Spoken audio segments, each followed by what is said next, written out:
Hello, my name is Jo Rawcliffe. I'm co-founder with Simon Hudson of Morphosis Partners. And literally, Simon and I are delighted to be here today. We want this webinar to be stimulating and enjoyable, and so do contribute to the questions and answers section during the presentation, because we're going to be asking you questions. And Simon, next slide, please. We've already posed a few here to sort of, for us to gather or understand why you're attending today and what kind of questions do you want answered. So as a backdrop, just to give you a bit of information about Morphosis Partners, we've been working in the assignment acquisition market, national and global, since 2014, with 5 years prior piloting our evolvement sort of methodologies and ideologies in the live job markets, constantly tweaking and honing to basically correct anything that wasn't working as we would expect it to. So we were constantly reinventing what works and what doesn't when you're searching for an assignment. So what is today all about? Well, it's all about us and basically sharing what works in the live job market, so our IP, basically to stimulate our relationships with you as IIM members. I'm going to take you through some of the slides, and Simon will be taking you through some too. Just to be clear, Simon is head of delivery, and I'm head of client selection, service offer, and operations. And in conclusion, just so we are very clear, Morphosis Partners is not an ISP. We are not a career management firm. Neither are we a networking firm. We're the next evolution of all of that. And we work in the live job markets and are accountable for results. In other words, roles or transitions from full-time to interim, interim back to full-time, or interim into NED for our clients who are the exec or the individual looking for the next role. So in conclusion, we're going to be examining in detail the current assignment market and your navigating of it. So first of all, I'm going to hand over to Simon, who basically can give you an ideation of why Tony Evans and the board asked us to partner with the IIM as we are doing today. Over to you, Simon. No problem. Well, hello, everybody. I just thought we'd start off by sharing, I suppose, some of the challenges that often beset the average interim executive, and they're sort of highlighted on the left. So, you know, some of you on call today may be sat there considering being an interim executive for the first time, or maybe you're established and are finding the marketplace perhaps a little bit more challenging than perhaps it had been previously. So often there are a number of situations or components that support an interim executive's ability to land assignments. Methods that often have worked for that interim executive in the past, but as the landscape and the markets evolve and change, some of those resources perhaps that individuals may have used that were previously successful may not be quite hitting the mark today. And so really what this webinar is about from our perspective is to highlight some of those observations that we see through what it is that we do, to actually flag up and share responses to the questions that you will have. So one of the key prompts I'd like you to consider now is whether any of the items on the left there are front and center of your minds, and if so, I'm sure you won't be the only one on this webinar with thoughts and questions around a particular aspect. So do please share that in the Q&A, and we will pick it up later as the presentation continues. One of the questions you may have is, look, should I be listening to Morphosis Partners? You know, are they actually any good at what they do? You know, there are lots of coaches out there offering all kinds of solutions, and yet, you know, certainly from our point of view, we like to see ourselves as operating with integrity. So by the fact that we're partnered with the IIM, hopefully you can feel reassured that we are, you know, an outfit that means business when it comes to supporting the interests of those we work with and for. So in terms of just giving you a highlight, and then we're going to go on to the observations that what we do highlights. And this will be a slide deck that will come to you afterwards. But This slide is simply just to reassure you that Joe's comment about working in the real or live job assignment market is something that we actually do. And you'll see in this table for your own leisure that there are certain individuals that have been looking for some time, some longer than others. And to the right of that table, you will see the timeline through our association with them and the output that was realised. So again, I don't need to go into each line there, but it's just to highlight, to Joe's point, that we apply the methods and the resources ourselves, and therefore the advice we'll be sharing with you is proven to work. Okay, back to you, Joe. So when we talk about the job market, in particular the interim job market, we do understand its landscape and where best to basically how best to approach it and the right routes to market to do so. But for you as interim practitioners, we thought this information may fare you well, because I don't think there are many out there who do understand, whether it's a recruiter, a career coach, or of any ilk, that understands the job market as it stands today. So as far as you're concerned, when you are looking for work or assignments, this is the breakdown of the market that you are in. In the UK currently, and it will differ according to different countries around various aspects of this information, but there are currently 22 working sectors across all countries. Sitting under public, private and voluntary, there are 180 sub-supporting sectors against those 22 working sectors. There are 198 countries you can work in from the UK or come into the UK from other countries, as we are, as I'm sure many will agree, a global transient workforce now, because we're all highly connected. And that then leads to the fact that the high level of connection leads to 1.4 billion professionals are registered on LinkedIn, and I'm sure you're all on there, but you're one of 42.9 million out of a population of 67 million who are UK based and have profiles on LinkedIn. There are currently 1,970,000 of which members on LinkedIn, of which use the term interim to describe how they utilise and deliver their expertise. And currently there are 170,000 profiles on LinkedIn in the UK that are registering themselves as interim. So it's quite complex. People talk about it being fragmented. Recruiters or ISPs will tell you there's not a lot going on, but as you can see, there probably is. And in addition to this, there are 3,500 job boards where you can literally position your CV or apply for jobs. So this market, because of its complexity and its the way that we have to navigate it, we found over our years of being in the live market that there are 5 critical derailers, or as we call them, choke points, that are going to stop, derail, or alter a search for an assignment or a job, either collectively or singularly. So here they are. These are the choke points or the critical derailers that will stop you landing a role. There are 5 of them. The effective use of LinkedIn. You are on LinkedIn to be found.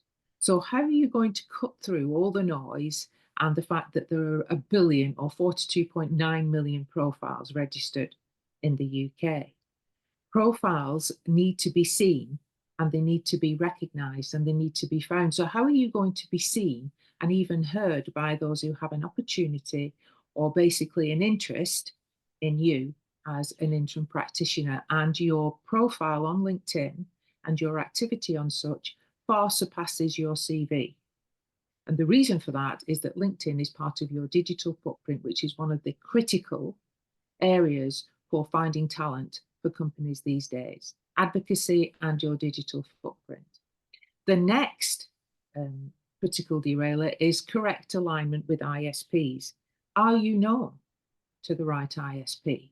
How many processes have you been involved in, or how many opportunities have they brought to your door that have run the full course? Can you position yourself to move from sector to sector with an ISP? Can you position yourself as most placeable candidate against internal candidates, but most importantly, directly sourced candidates? So those are the questions to consider there, and why those 2 are critical derailers. Existing network is a definite critical derailer. Why? because everybody's network is positioned from where they have come from, not necessarily where they wish to go next. So every network is backward facing and will know you for what you've been, not necessarily what you wish to be now.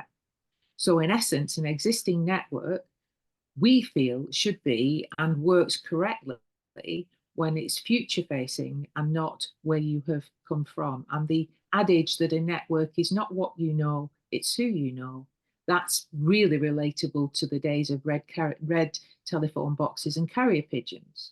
Many, many years ago, that was relevant. But now, a network of value is not who you know now, but who needs to know about you now, which is a completely different dynamic and has a different context to it. The ability to go directly to companies, well, in that sense, can you work out which companies need your expertise at any given time? Are you in the right networks where the right people sit who need to know that you exist?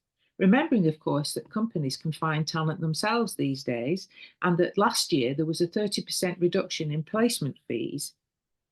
So basically, it becomes a critical derailer if you can't find the right companies for yourself and if you can't basically get through the door yourself.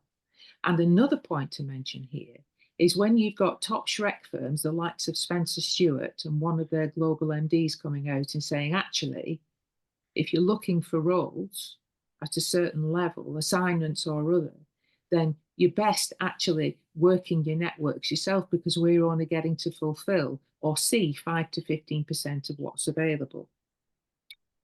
So that's why that is a critical derailer, the lack of ability to be able to do so. Companies basically, I'm going into companies to win the selection processes. And why do we say this? Well, many people that we work for say, well, you know, just get me in front of the right company, Simon or Joe, and I'll do the rest. Well, actually, it is a critical derailer because many don't understand or lack the knowledge around the biases that do exist in interview processes, and they can literally derail the opportunity itself for whoever's trying to win that opportunity. So Simon is going to go into more detail across these 5 critical derailers, which is why I'm not. So Simon, I'm going to hand over to you as delivery lead to give, from an in-live market perspective, key factors and key pointers across the 5 critical derailers that are going to help our audience today. Great, absolutely. So just at this point, if I just hold on this screen, I think what would be quite useful, as Joe's given a very good general run through there of the 5 areas, to try and get the next few slides much more compelling, interactive, centered on your own questions or curiosities. Can you please start thinking about the questions that perhaps may be impacting you or may be curious to you in any of the areas that are cited here? You know, whether it's good advice, which could be of benefit to other attendees, or whether it's a reflection of perhaps your observations, whether it be positive or negative. So I can ensure over the next few slides that those questions are getting a response, so that each and every one of you on this webinar today can feel confident that you've gone away with something that is applicable and useful to you directly. So we do encourage that, and we both welcome that. So that would be great if you could. So let's think about LinkedIn. And LinkedIn is a very interesting platform. It's definitely becoming a bit more Facebook-like, with much to many people's frustration. There's a hell of a lot of noise on there. And I don't know about you, but, you know, for me, I barely look at my home feed now on LinkedIn because it's just awash with stuff that politely I don't have the time or inclination for. And because of that, you see lots of noise around. It's all about the algorithm. It's all about posting. It's all about content. And whilst I think content has its place in the right situation, it's interesting for us to see that LinkedIn doesn't actually work. Well, let's be clear. There are 2 aspects of LinkedIn. The first is actually, where does the algorithm have an impact on LinkedIn? It has an impact. The algorithm has an impact on content. So if your intention is to post lots of articles around subject matter or insights around I don't know, things that you've done, things that you've achieved, then certainly as far as LinkedIn is concerned, the more you do that and the relevance of the words that you insert within that, then yes, if people within your network who generally are the first people to see a post that you share, you know, if they engage with it, if they repost, if they like, then that is where the algorithm has an impact and has a sway. But in terms of being found and found by people that ultimately have access to the right opportunities, assignment opportunities for you, it's rarely going to come to that person who, let's say, posts more than anybody else, i.e. the person who shouts loudest on LinkedIn. Because the other side of LinkedIn, and if you don't mind, we're going to go off this slide share and I'm going to bring up LinkedIn for a moment, because I actually want to show you that the other side of LinkedIn is nothing more advanced than a CRM system. And in terms of being found, it's the CRM piece rather than the algorithm piece that is most important. So at this point, I'm going to share screen with LinkedIn if that's okay. So I just need to stop share on this. And I'd like to ask, if possible, for somebody who's attending today, maybe to raise a hand or something, who's happy to be a volunteer. And what do we mean by that? Well, what I'm actually going to do is I would like to show you effectively how a recruiter or headhunter would go about finding somebody. So I guess what I would be looking to understand here is if there's anybody who's happy to be the person that's happy to share with us things like their intended job title, things like location, and we can actually see where that profile appears. So what I'm bringing up now is a tool that the majority of recruiters use called Recruiter Lite, which is a subscription bolt-on to LinkedIn. The first thing that I want you to observe, let me just make sure that you're seeing that screen. Not sharing, Simon. Yeah, sorry. The first thing I want you to see when I share this screen is that it doesn't look like an algorithm-fueled platform.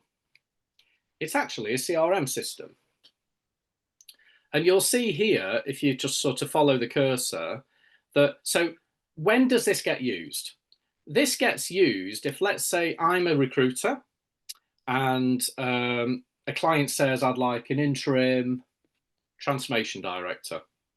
And let's say that I've gone to my black book of contacts, people that I've placed recently on assignment, and I will go, okay, are any of these people going to be available at the time I need to place them?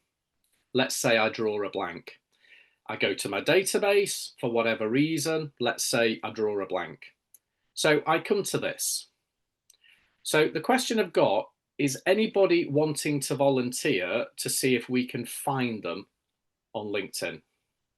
So we had 3 volunteers and my eyes Here. caught Peter Hutchison, the first one. Okay, so since that person was the first on the, let me have a look. Sorry, what was the name? It was Peter Hutchison. All right, okay. So Peter, I don't know if you want to, can you unmute Peter for a moment, if that's okay, Stuart? Charles, it may be easier. I just got my surname there. So can you hear me? Yep. Can you hear you, Simon? Ah, wonderful. Okay, so what I'm going to do is we're just going to play the narrative for a moment because I think it'll give a good demonstration of what we mean by being found. So can I just ask, because of the way this platform works, what's the job board that you would, sorry, the job title that you would expect to be found for? So what do you label yourself as? Interim manager. Anything more specific or? Innovation and turnaround. Okay, so I'm going to make this as easy as possible to give the chance of you being found on LinkedIn. So in terms of innovation and turnaround, do you have a preference for which one you would rather be found for or which one you would perhaps be more engaged by moving forward? The answer is no, so I'll let you pick, Simon, because I don't believe they're separable. I understand that, but in terms of the recruiter's mindset, the exercise, let's go for innovation. Okay. Now, actually, that should be better because I can tell you that there will be fewer of those on LinkedIn. than there would if we'd have used the other word. And what you'll see here is we have 10,000 plus profiles. Okay, Wow. so that's a global view. Okay, now generally speaking, whether you're placing interims, we know that there's quite a lot of cross-border, cross-country placement. But generally speaking, if you think about the recruiter's mindset and the buyer's mindset, i.e. the client company, most of us would probably see the logic of preferencing somebody who perhaps was nearer than further afield. So can I just ask you, Peter, what's your location? London. London. Okay. So we can either choose London area or greater. So let's say London area, slightly smaller. So we're now down to 917. Okay. Now what this reflects are 917 individuals who somewhere in their experience profile will have innovation as part of a job title and interim manager as part of a job title. You may get one or two profiles where that word is rather like a Boolean term huddled together. But 917, so if I'm the recruiter, I'm not going to look through 917 profiles. A typical recruiter shouldn't have that much time. However, I'm just going to see where you are on the search at this stage.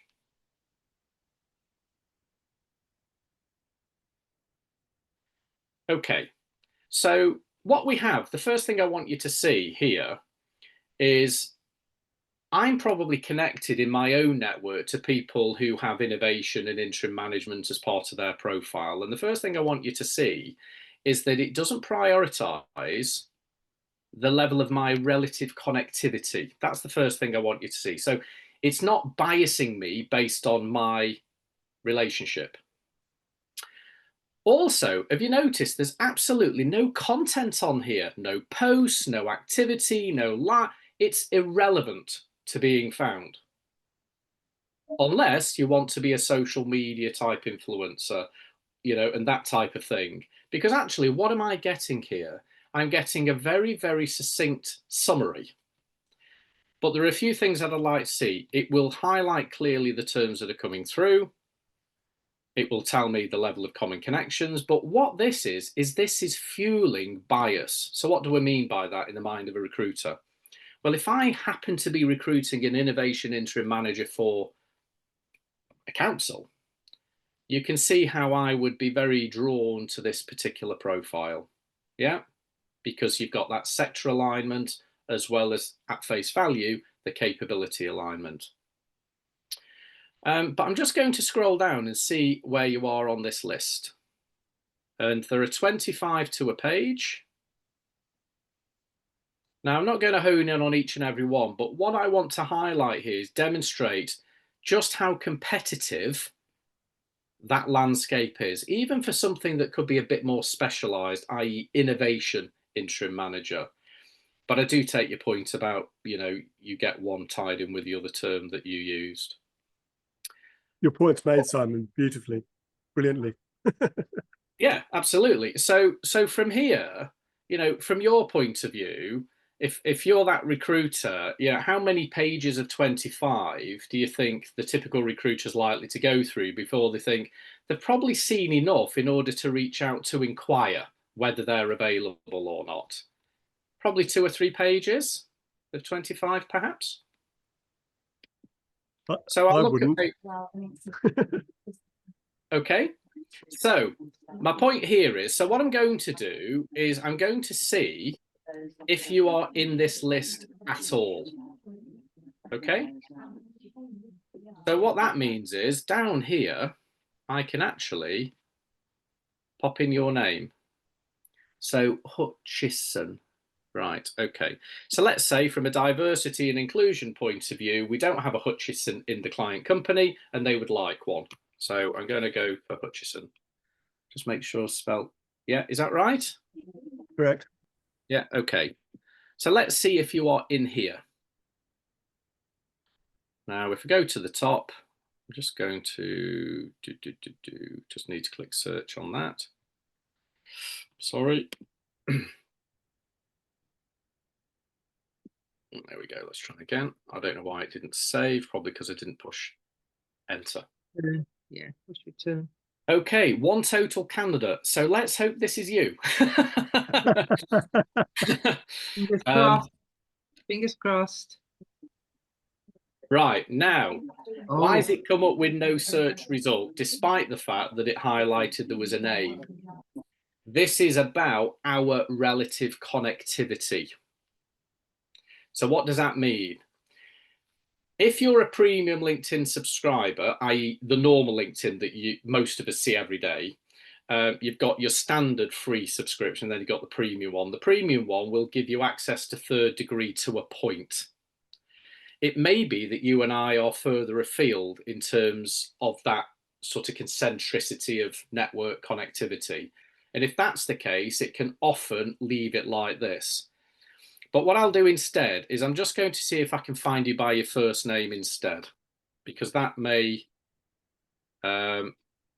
help to find you as the one, because my assumption is you are the one. But let's just see, pardon me, if you're in the 11. There you go. We're actually connected. And actually, we are connected. So now that's an interesting insight there. And thank you for volunteering, because hopefully some of this will be useful insight for the other people on the call. Gold dust. The obvious question here is, why couldn't I see you based on your surname? And the other interesting thing is we're actually connected. So from that point of view, you'd have thought, why not prioritize you towards the top of my search, i.e. make life easier for me? Because if we had connected, let's say as the recruiter, and we'd built a relationship, then surely I would, I don't like to use bias, but I'd be minded about your suitability for the role. Yeah. But it doesn't do that. Even here under Peters, it wants to give me second degree people first, which is a bit of an oddity. And there's a couple of other things I want to share with you, but this is quite, you see here, it says moderate likelihood of interest. And then there'll be other profiles, not here, that we can see where it says high likelihood of interest. Now, what that's based on is, do you turn up to LinkedIn? So if it says moderate likelihood, it means that you've probably been on LinkedIn in the last 2 or 3 months and you've done something. That something could be update a role, it could be like something, it could be change your profile picture. It just means that there's a perceived view that if I reach out to you, you're likely to pick it up to respond. And then you get another indicator, which is called high likelihood. And that's where people have, so here it says moderate likelihood. So that tells me you're a casual, as I would call it, user of LinkedIn. It tells me that you're active on LinkedIn, which means you comment on things. It tells me we've got 16 common connections. Now, at this point, let's assume that you were relevant enough based on what I can see here for the opportunity. You'd like to think at this point, I would then choose to reach out to you. One of the things that's happening now with LinkedIn, and I don't know whether people on this call, a webinar, are aware of the term soft referencing versus hard referencing. But let's assume you don't.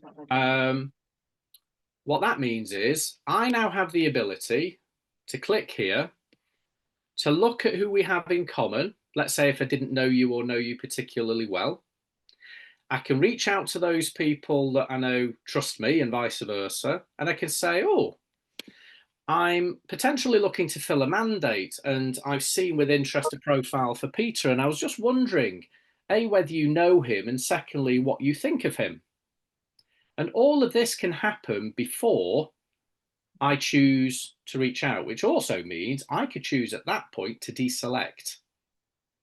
I can deselect based on the nature of your employers. I can deselect on, I don't know, time off assignments, if there are any gaps in the shopping list.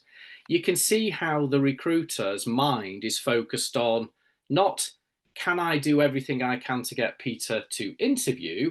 It's, oh my God, I've got so many profiles to go through. Deselect, deselect, deselect as quick as I can in order to get to, say, the 8 to 10 that I may reach out to, of which I'd hope 3 or 4 may be relevant to be put forward to the client. So it's important when you look at this to consider that what you're trying to fit in terms of being found is a CRM system. And that means job titles, locations, And this is very important. And on this point, when was the last time for the people on this webinar actually audited and reframed and brought up to date the skills that are applicable to their expertise? You know, so for example, I mean, again, if I use myself, because Joe and I spend most of our time doing this for others, not necessarily ourselves, I know that I'm very much out of date with updating my skills on LinkedIn. And therefore I have a missed opportunity if I was looking for a new role, which I'm not. But if I was, you can see how that misalignment or disconnect is not going to be very favorable to supporting my chances of being found for the right roles by the right people. Any questions on this before I move back to the slides? Anybody else that's on the call got a particular question on this? Because I think, because we're on this topic, I think it would be a nice time to perhaps answer any questions that may be appropriate to LinkedIn specifically. Could I just raise a point before we do? Of course. With regards to deselection, just to bring to the attention away from Recruiter Lite, on each profile page, you will have a section that basically says 500 plus connections. On some pages, on some profiles, you'll see that those connections are in grey. On others, you'll see they're in blue. A way you can be, a prominent way you can be deselected if someone comes from Recruiter Lite to look at your page is if on your profile, your connections are open and they're in blue. You've not basically shut your connections down to the public eye. So what that recruiter or interested party can do, it might be an internal attraction team member or someone in a business, a small business looking for someone for a particular reason. What they can do is they can go into your connections and they can gauge or judge you for who you're connected to in the first instance. And secondly, is there anyone in your network that's better than you? So if your connections are open to the public, I would always advise, we would always advise, close them down, because if they're in grey, you can't open anyone's connection. So it's just, sorry, just a brief thought from me. Anyway. No, excellent. Yeah. So are there any sort of questions there, Charles, in terms of the topic of LinkedIn, or are we all good at this point? There's a couple of LinkedIn references from earlier, so not specifically off the piece you've just gone through. So it might, I think they might. We can pick them up at the end, maybe, if relevant. Yeah. Okay, great. All right. In that case, then. So, okay. So hopefully the people on the webinar have gained some useful insight around LinkedIn, and LinkedIn, of course, is not the only route or channel for successful outcomes in terms of assignment acquisition. So we're now going to talk about the recruiters, or in the world of interim, the interim service providers. I just want to make sure people understand that definition, particularly for those who may be looking at interim for the first time. It's an interesting thing with ISPs because there's a lot of them in terms of firms. There's, to Joe's earlier statistics, I think she mentioned there was best part of 140, of which about half of them are dedicated. And one of the resources that the IIM has, which is a useful point to note at this juncture, is that they spend a lot of time putting together an annual report amongst many other things that they do on behalf of the interim. But one of the things that they do is gain feedback from their members, so interims and their members of the IIM, specific to how did they get assignments, was there a partner in play in terms of an ISP, who was it, how were they rated? So that creates a very useful resource. And certainly for people who need or are keen to get a starting point about the right ISPs, that's a useful starting point. And, you know, you could reach out to Charles to get direction on where that is. Pretty sure it's on the website, but where exactly Charles can help with. But what that will do, and the important thing about that, is not about the firm necessarily. It's about ensuring you're with the right person. Now, that may seem fairly obvious, but one of our client calls earlier this week actually was with an individual where I was auditing his recruiter relationships. And what we found was that whilst a number of his contacts were relevant in his earlier career as a permanent person, he transitioned to interim about 15 years ago. And a lot of his relationships were with almost the managing partners or the owner founders of particular recruitment companies, and indeed ISPs alike. But I then raised the question to him, which was, but are these people fee earners anymore? You know, I know half of them, and I can tell you that they're not. So in terms of getting access to an assignment, you'd like to assume that the managing partner would go, oh, you're a good person. Let me move your profile to the right individual within our team. That happens sometimes, but it's certainly, you can't assume that happens. Because unfortunately, most commission schemes in these recruitment companies are individually focused. So they're not necessarily as open to candidate or talent sharing as you would hope. So it's worth, within the topic of ISPs, to really look critically at your existing contacts and ask the question to them, if not in your own awareness, which is, who else within your firm am I relevant to? And how do I make myself visible to them? Because don't assume, as one client with us did recently, where he asked for other people and the comment was, well, we've met, we've spoken, so you're on our system and therefore I'll let them know. The problem is it's then out of sight, out of mind. And certainly the action that we then took is that we then basically introduced that person to get them back on radar and visible to the right individuals.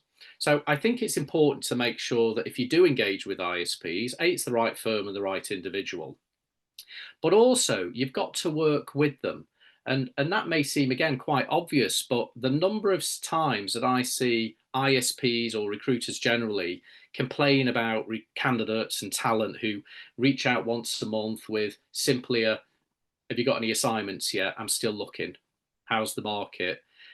And whilst those are useful things for you to understand and know, if that's the sole basis of your communication with them, you're not really endearing yourself in terms of fueling that relationship. And with ISPs in particular, when I used to be a headhunter, you know, I would often be biased to the people that had invested more time with. You know, it's fairly logical that people would do that. So again, what are your experience with ISPs? Are you getting access and are you visible to the right ones? And on the topic of ISPs, are there any questions that any of the attendees have on this particular aspect today? For example, who knows what the term MPC stands for? Do we know? I'll assume that I'll just share the answer. So MPC means most placeable candidate. I don't know any recruiter who doesn't have that. So what does that mean? So let's say they run an advert and they get 10 profiles coming through. They'll probably have the 1 or 2 profiles that are well matched to the assignment that they're looking to fill at that time. And what they will probably see is one of the others who they think, you're not right for that, but wow, you look really impressive. You look really placeable on paper. So they then reach out, they have a conversation with you. If you can articulate as well as you can command in written form, so therefore you present impressive, both in person and on paper, then they're going to feel a real compulsion to be more minded about you in terms of placeability. So key questions that you may want to think about when you're talking to an ISP. So when they call you up about an opportunity and you get giddy and excited and you think, brilliant, put me forward, take a step back and say, that opportunity looks really interesting. Given what we've shared about my experience and profile, can I just ask, how would you look to position me from this call to your client? Why is that one of many good questions to ask? Because some of those recruiters are really good and they will come back with a very strong, confident polish, recalling of what they've learned about you. And you can listen to that and go, actually, yeah, you've got me to a point. It sounds quite compelling. You've highlighted the right elements. I can see how that would fit against the narrative of the assignment. Great. Endorse them to put you forward. But a lot of recruiters, when you ask them that question, will say, well, yeah, you're an innovation guy, you're interim, you've done lots of things. Yeah, you're a nice guy. Yeah, I think you'd be good. Wow.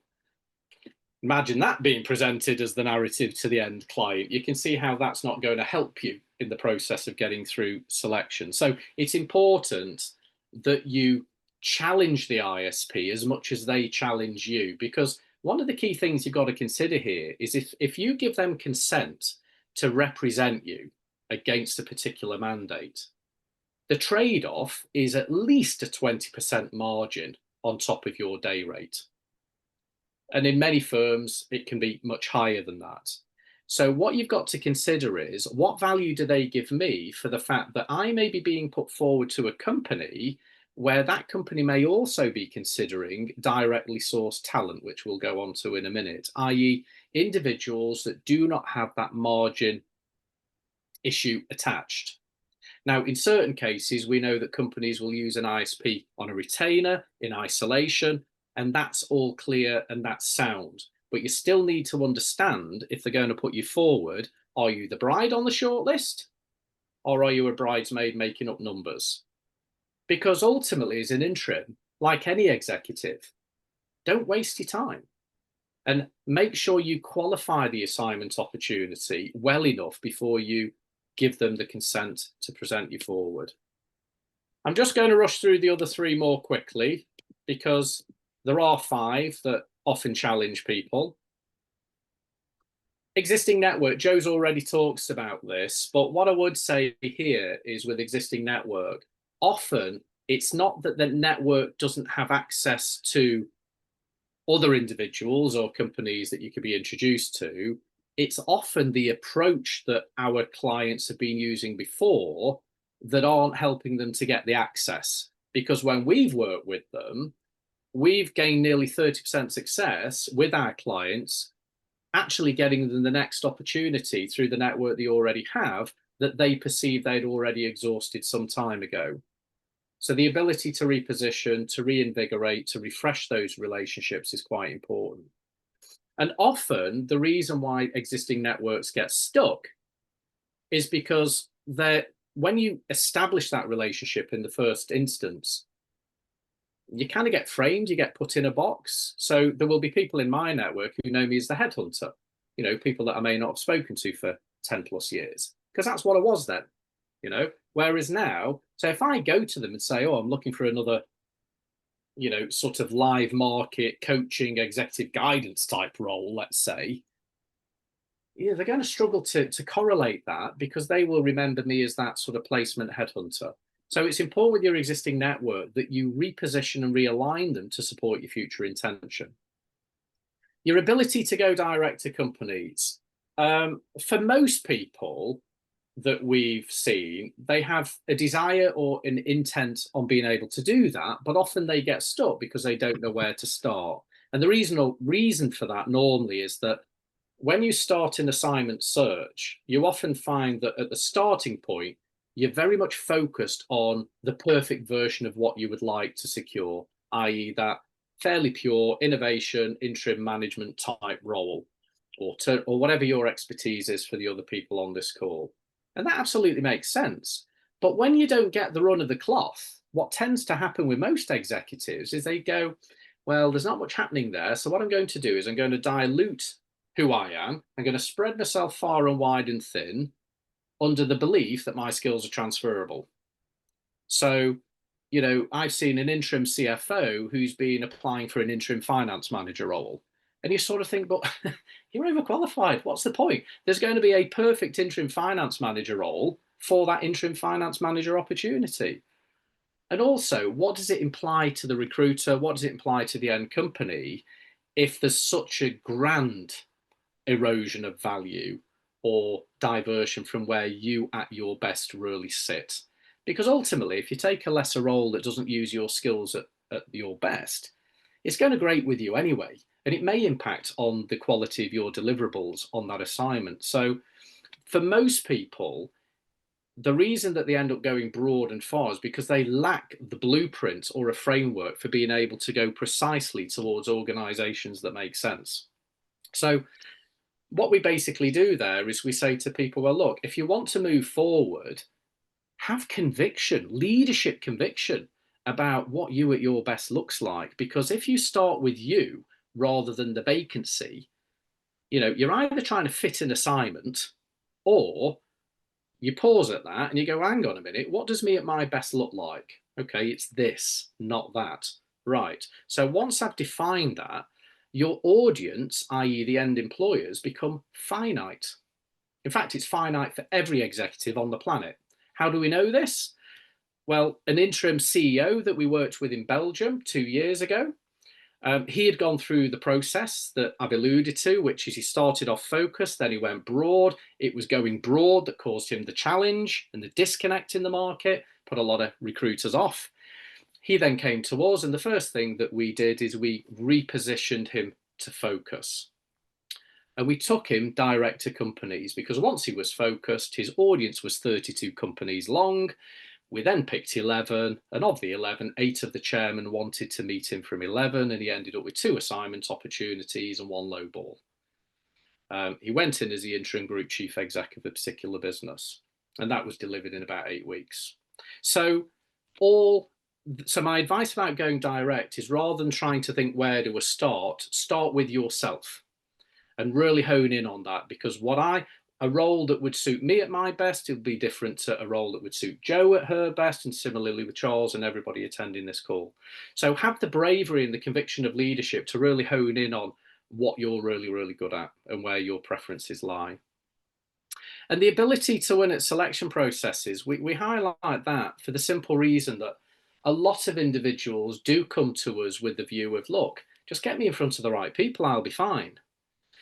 But from a duty of care and from an integrity point of view for the people that we support, if we can see that they're not landing the offers against roles that we'd otherwise expect them to compete well for, then we actually put them through quite a rigorous mock interview process. And you'll see at the bottom here, for the interims year to date, the average interview score before we correct them is 31%.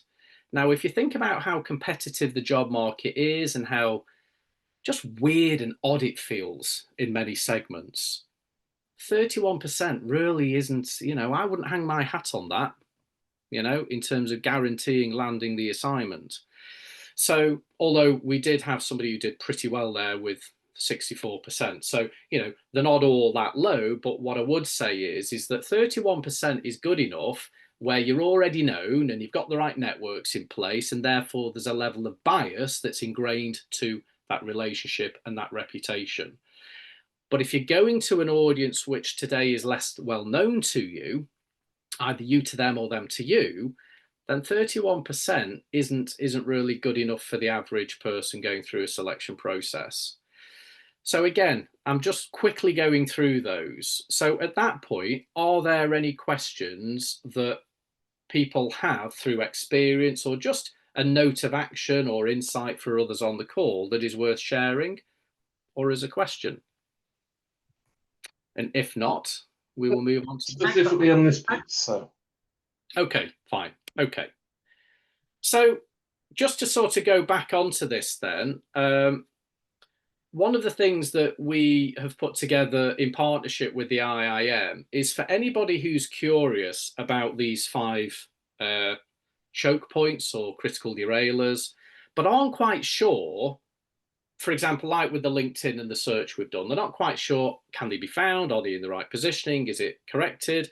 Don't quite sure whether or not that's something I need action and support on.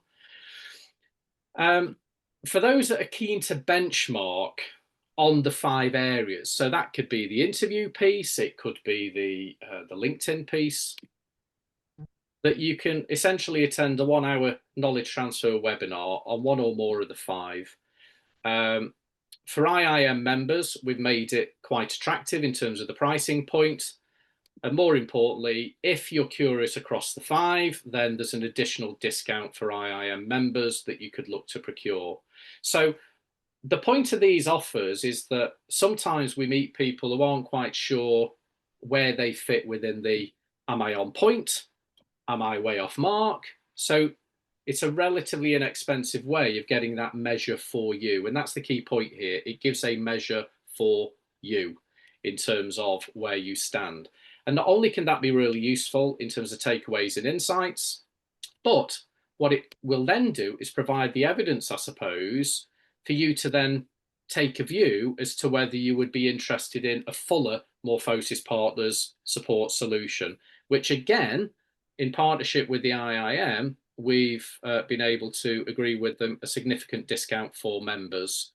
So the difference between the hour is what we would call for you to evaluate. Do I have the need? am I on point? Am I not on point?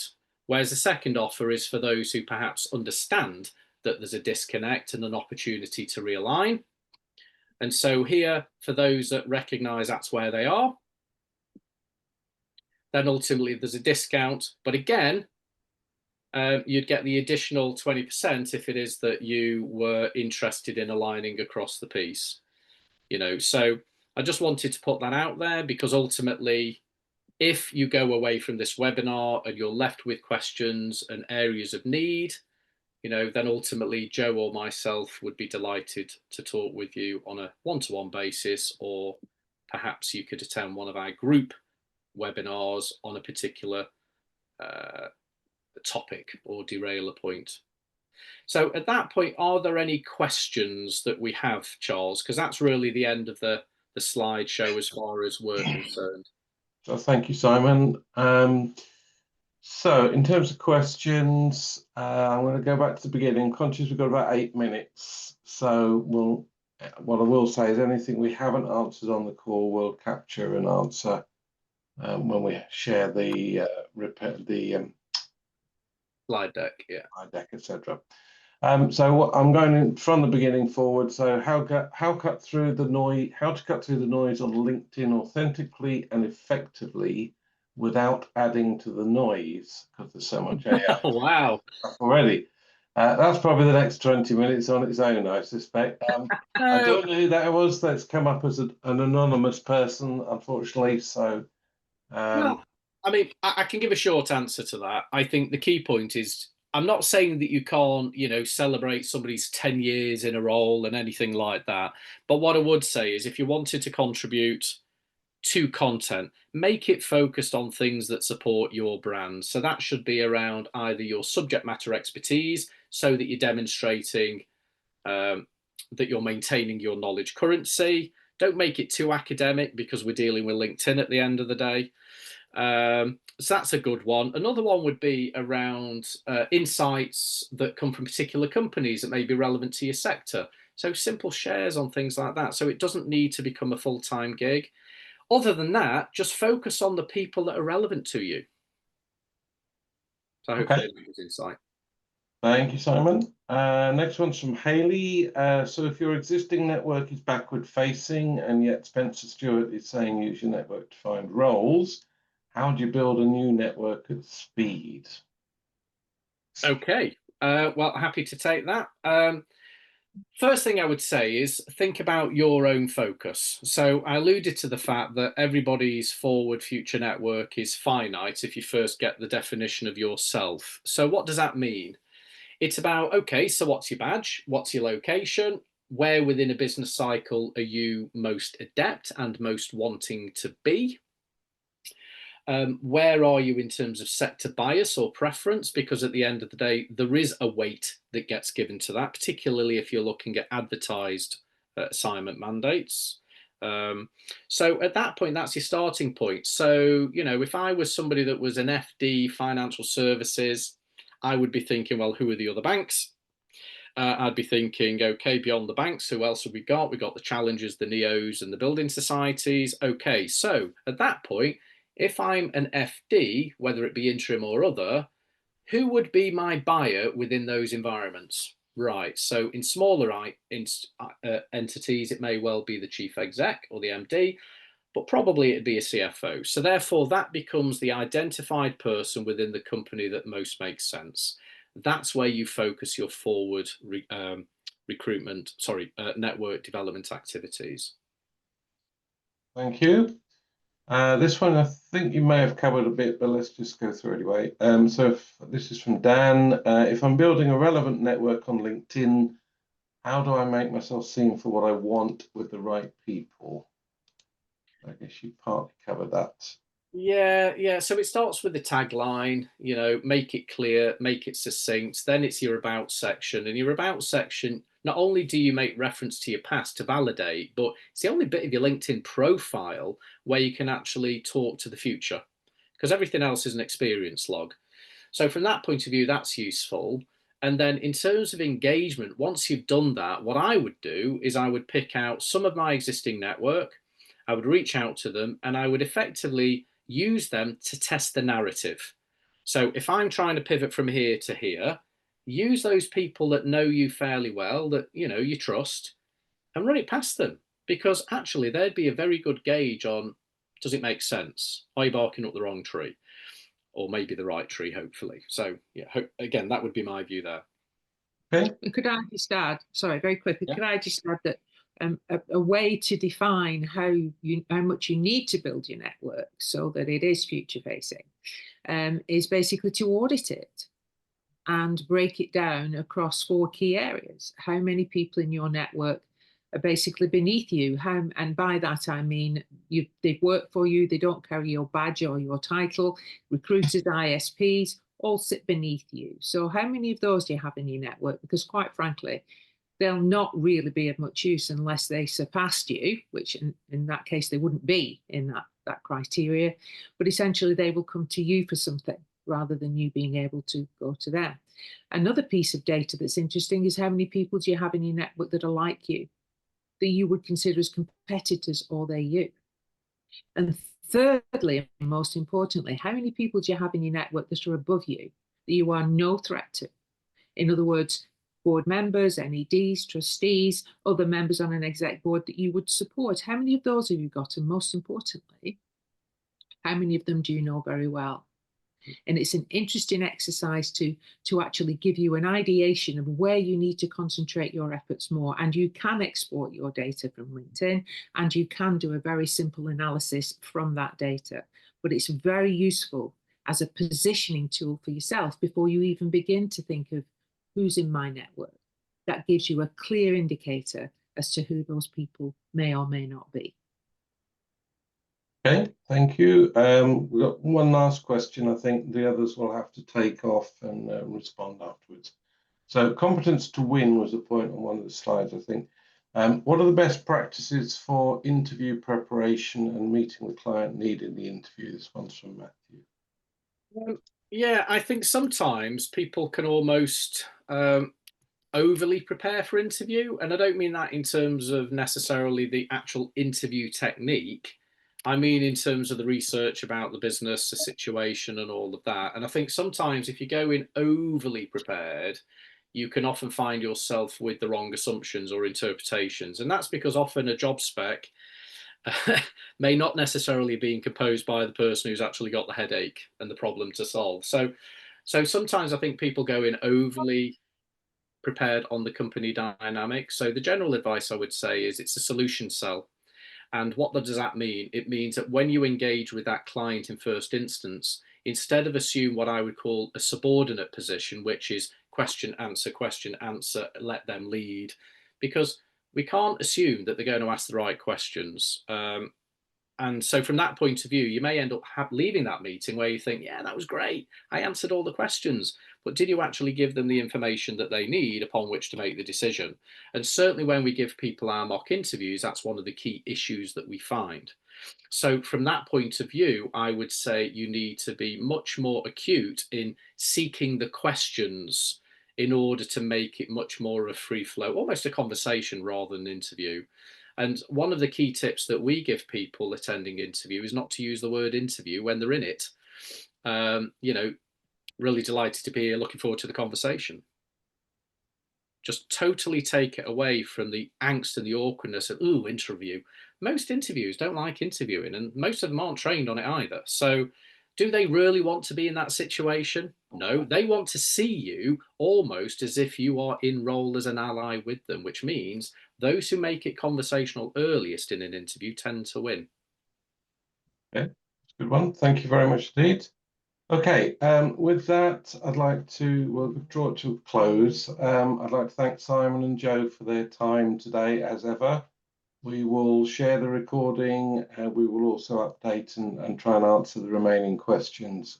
Yeah, it would be helpful for the questions with the anonymous attendee, I suppose, to know who that person is, I guess, because they've asked a lot of questions, well, which is great, by the way. If it's the same one, it might not be. That's one of the problems. Yeah. So unfortunately, people they show in as a name in the attendees, but for some reason it comes across as no problem. Yeah. So with that, I'm going to draw us to a close. We're just a minute over. Thank you very much indeed, everybody, and look forward to seeing you again on a future IIM event. Thank you. Thank you for your time, everybody. Thank you very much, everybody.